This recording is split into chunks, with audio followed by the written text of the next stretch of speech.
कमाता एक, खाते छह। अब बताओ, उस भाभी को भले आप बुरा कहो, यदि आप होती उसकी भाभी तो आपका भी वही व्यवहार होता छह के प्रति जो उसका व्यवहार था, क्योंकि छह लोग कमाते नहीं, अकेला पति कमाता है। बेचारा पति कब तक कमाए?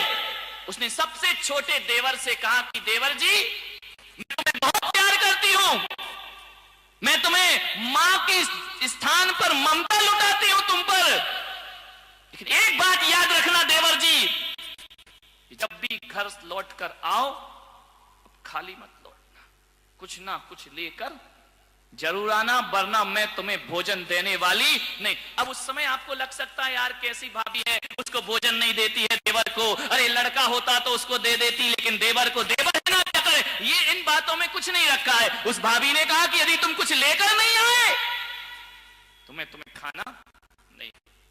देवर ने सोचा यार जिंदगी में कभी कुछ किया नहीं, क्या लेकर जाऊं, कमाते धमाते तो आता नहीं।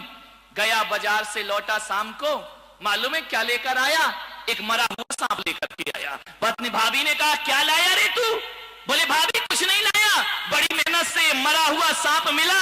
अरे चार भाइयों ने कहा अरे पागल, जिंदा ही लिया था, तू लाया भी तो मरा लाया। भाभी ने कहा कोई बात नहीं, इसको हतोत्साहित मत करो। पहली बात, यदि आपके घर में परिवार में कोई व्यक्ति कोई काम करे बिगड़ जाए तो उसे हतोत्साहित मत करना, प्रोत्साहित करने का प्रयास करना, उसको प्रोत्साहन देना। काम बिगड़ता है तो आप 1000 गाली देते हो, और कभी अच्छा काम हो जाए तो आप धन्यवाद नहीं देते हो। थोड़ा सा धन्यवाद दे दो, थोड़ी सी प्रशंसा दे दो, अभी इतना काम किया है, बच्चा और ज्यादा काम करने को तैयार हो जाएगा। भाभी ने कहा कोई बात नहीं, ऐसा कर, ये मरा हुआ सांप घर के छप्पड़ पे डाल दे, क्योंकि नीचे क्या करेंगे इसका? धन्यवाद कि आज तू कुछ तो लेके आया। मरा हुआ सांप, आपको मजे की बात, मरा हुआ सांप छप्पड़ पे डाला। दोपहर को 12 बजे क्या देखते हो आप कि उस घर के ऊपर से एक चील एक रानी का हार लेकर के जा रहा था मुंह में दबाए हुए। जैसे ही देखा कि मरा सांप पड़ा है तो हार छोड़ दिया और सांप उठा करके ले गया। भाभी ने कहा देख देवर, यदि कुछ नहीं करता तो आज ये हीरो का हार हमें प्राप्त नहीं होता। देख तू मरा हुआ सांप लाया, तूने मेहनत की ना, उसका परिणाम मिला।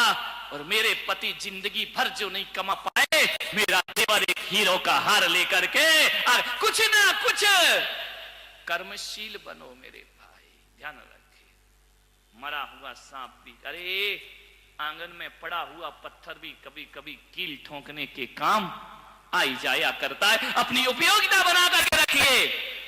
निठल्ले खाली बिल्कुल मत बैठो, घर को सुखी रखना। अरे रात दिन जब काम में लगे रहोगे तो लड़ने का झगड़ा कहां मिलेगा? टाइम कहां तुम्हारे पास?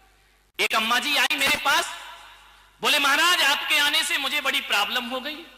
मैंने कहा कि अम्मा जी क्या हुआ, तो मैं चला जाऊं इंदौर छोड़? बोले जाना नहीं।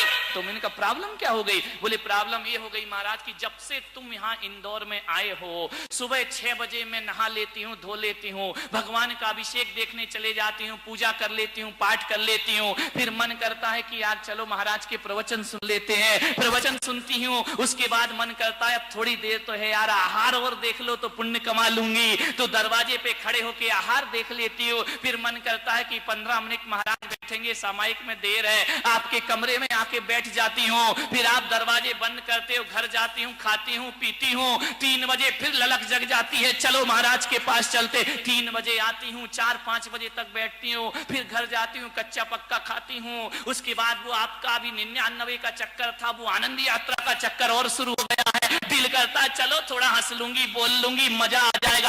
आनंद यात्रा में आती हूँ, फिर मंदिर जाती हूँ, आरती करती हूँ। ऐसे धीरे धीरे महाराज 8:30 बजे 9 बजे घर पहुंचती हूँ। तो मैंने कहा अच्छी तो बात है अम्मा, बुढ़ापे में धर्म ध्यान होने लगा। बोले परेशानी तो इस बात की है कि जब से तुम आए हो बहू से लड़ने तक का टाइम नहीं मिल रहा है। ऐसा कैसे कर दिया तुमने मुझे? अब बहू से लड़ूं तो कैसे लड़ूं, विचार, टाइम ही नहीं है मेरे पास। मैंने कहा अम्मा जी अब मेरा आना सार्थक। एक बच्चा कल मेरे पास आया, मेरे से बोला कि महाराज जब से आप आए हैं हमें टीवी देखने का समय नहीं है। मैंने कहा क्या बात है? बोले कि महाराज स्कूल से आता हूं, कोचिंग से आता हूं, आनंद यात्रा में आ जाता हूं, आरती में आ जाता हूं, और उसके बाद घर जाता हूं, थोड़ी देर एक किताब यहां वहां करी, 9:30 बजे फिर वृत्ति में आ जाता हूं और उसके बाद फिर आपके कमरे में सो जाता हूं। अब बताओ मैं टीवी कब देखूं, पिक्चर कब देखूं, अब मेरे पास समय नहीं। मान्यवर, लगे रहो कहीं ना कहीं, उपयोगी बने रहो। उपयोगिता बहुत महत्वपूर्ण है। यदि आप उपयोगी बने रहेंगे तो किसी से लड़ने का तुम्हारे पास समय नहीं, घर स्वर्ग हो जाएगा। यह है पहला सूत्र, अपने को उपयोगी बनाए रखें। दूसरा सूत्र आपको दे रहा हूं, भावना। ध्यान रखना, परिवार को छोड़ने के लिए, परिवार को संगठित करने के लिए भावनाओं की भी जरूरत होती है। यदि आप संवेदनशील नहीं हैं, एक व्यक्ति यदि दूसरे व्यक्ति से जुड़ता है तो भावनाओं के दम पर जुड़ता है, और एक व्यक्ति यदि किसी से टूटता है तो भावनाओं के कारण टूटा करता है। और मैं तो कहता हूं कि भावनाओं में इतनी ताकत होती है कि जो अपने नहीं होते वो भी अपने बन जाया करते हैं, और भावनाएं यदि हमारी बिगड़ गई तो जो अपने हैं वो भी पराये हो जाया। विचार करिए, जो तुमने शादी में 7 फेरे लगाए थे अग्नि के सामने, क्या सोचते हो कि पति पत्नी का रिश्ता उस फेरे से बनता है? जो 7 वचन लिए थे एक पंडित के कहने पर, मन से तो नहीं लिए थे, वो कह रहा था, तुम कह रहे थे, इच्छा तो तुम्हारी भी नहीं थी ना उसकी थी, वो तो पंडित जी का काम था। जो 7 वचन लिए थे पत्नी और पति ने, क्या उससे रिश्ता चलता है? मेरे भाई, ये अग्नि के 7 फेरे धरे रह जाते हैं यदि भावनाएं बिगड़ जाएं, और ये फेरे और ये वचन सब टूट जाते हैं यदि भावनाएं बिगड़ जाएं। और भावनाएं बिगड़ जाएं, अरे पति पत्नी के रिश्ते तो फिर भी बनाए जाते हैं, लेकिन मां बेटे के रिश्ते तो प्रकृति से बन करके आते हैं। और भावनाएं बिगड़ जाएं तो खून के रिश्ते भी खराब हो जाया करते, खून के रिश्ते भी टूट जाया करते। भावनाओं को ध्यान रखिए, पहला उपयोगिता, दूसरे नंबर पर भावनाएं। एक दूसरे की भावनाओं की कद्र करना सीख जाए, तुम्हारा परिवार कभी नहीं बिखर सकता है। खून के रिश्ते भी कच्चे हो जाते हैं, और भावनाएं अच्छी हों तो जिनसे रिश्ते नहीं हैं उनसे भी रिश्ते। बस मेरा तुम्हारा कौन सा खून का रिश्ता है? कोई खून का रिश्ता है? मैं तुम्हारी खानदान का हूं, मैं तुम्हारे गोत्र का हूं, मैं तुम्हारे वंश का हूं? नहीं हो।